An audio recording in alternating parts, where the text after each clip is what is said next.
All right, welcome to today's Explainer. We are diving into a story today that is literally going to change how you think about human connection, the senses, and what true devotion actually looks like when physical limits get completely tossed out the window. Let's actually kick things off with a letter that perfectly captures the heart of this whole journey. Picture this. Our main guy is a man who's never heard a single sound in his entire life. Zero. And when he asked his local imam what the Islamic call to prayer, the Adhan, sounded like, the imam wrote back with something profound. He said, Adhan means a call, but you listen to Allah's call more deeply than us, because you have to look with your heart to understand. Pretty powerful, right? So that brings us to part 1, Salem's Silent World. Okay, so meet Salem. He's a deaf historian in his 50s, and he practically lives at this stunning ancient mosque. And there's this massive, kind of heartbreaking contrast in his life. On one hand, the guy is a walking encyclopedia. I mean, he knows the history of every single brick, which sultan laid the foundation, which saints prayed there, the whole shebang. But, on the other hand, every single day, he watches the muezzin's lips move for the call to prayer, and the actual sound just never reaches him. Obviously, he feels that absence on a really deep level. But Salem isn't the type to just accept defeat. Driven by this intense desire to experience the sacred call, he makes a quiet but honestly incredibly powerful resolution.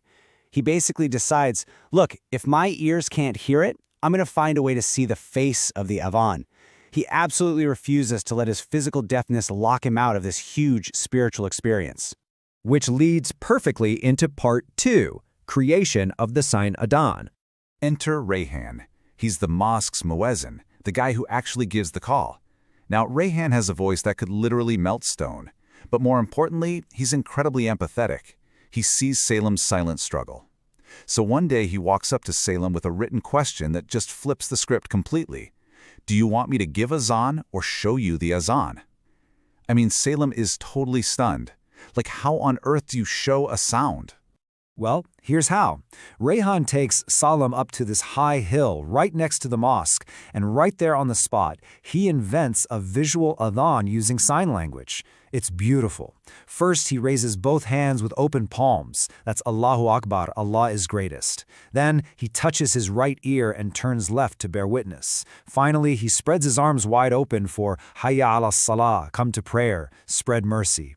And for the very first time, tears just start streaming down Salem's face. He didn't just understand it intellectually, he actually saw its meaning. So years go by, Salem quietly practices his faith, but now it's totally enriched by this visual connection. But then, we hit a heartbreaking turning point. At age 70, Salem gets diagnosed with terminal cancer. Knowing he only has days left, he makes one final, really poignant request to Rayhan. For his last Friday prayer, his last Jummah, he wants Rayhan to go up to that high hill and perform the visual Adhan one last time. He wants to see the gates of heaven open. This brings us to part 3, the miraculous shadow of the last Jummah. The day finally arrives, and wow, the setting is just straight out of a movie. It is absolutely pouring rain. Nobody wants to be outside, let alone up on a hill. But Rayhan pushes Salam up there in his wheelchair anyway.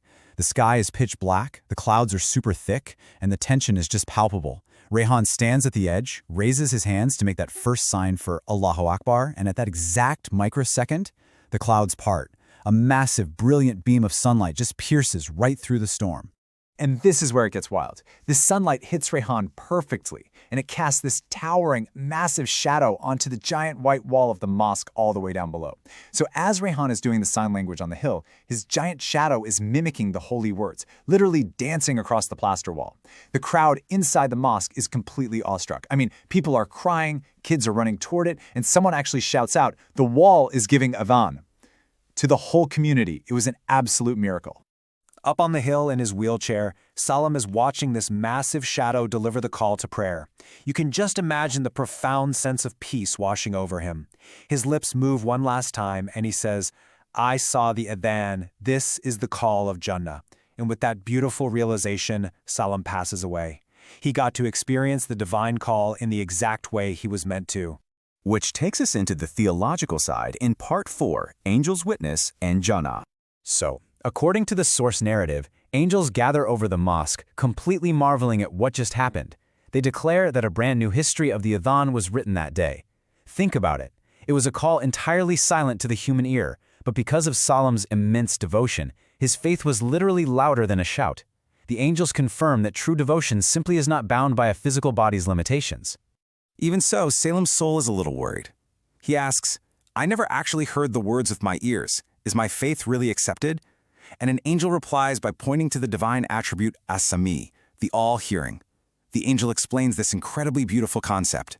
The all-hearing knows exactly what your heart hears, even in complete silence.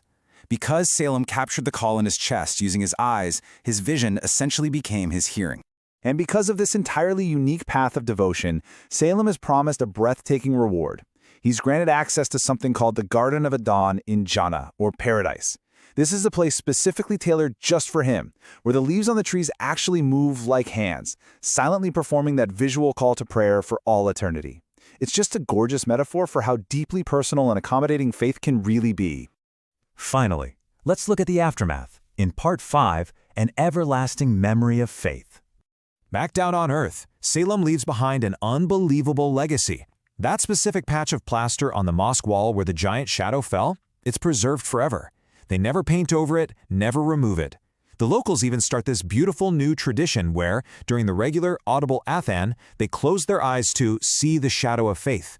They realize that faith isn't something deafness or any illness can ever steal. And the best part, Rehan, the muezzin, keeps going up to that hill every single Friday, doing the sign Adhan all the way until he reaches old age. And when people ask him why he keeps doing it years after Salem passed away, Rehan gives an answer that just hits the nail on the head. He says, I give Adhan not just for the ears, but for the soul of those who have no ears.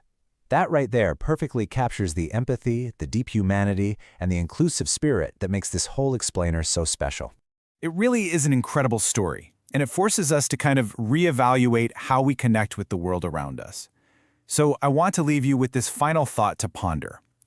We are so incredibly used to simply hearing with our ears, but can we, like Salem, learn to see the profound calls in our lives with our hearts? Thanks for joining me on this explainer, and I hope you keep seeking out those deeper connections.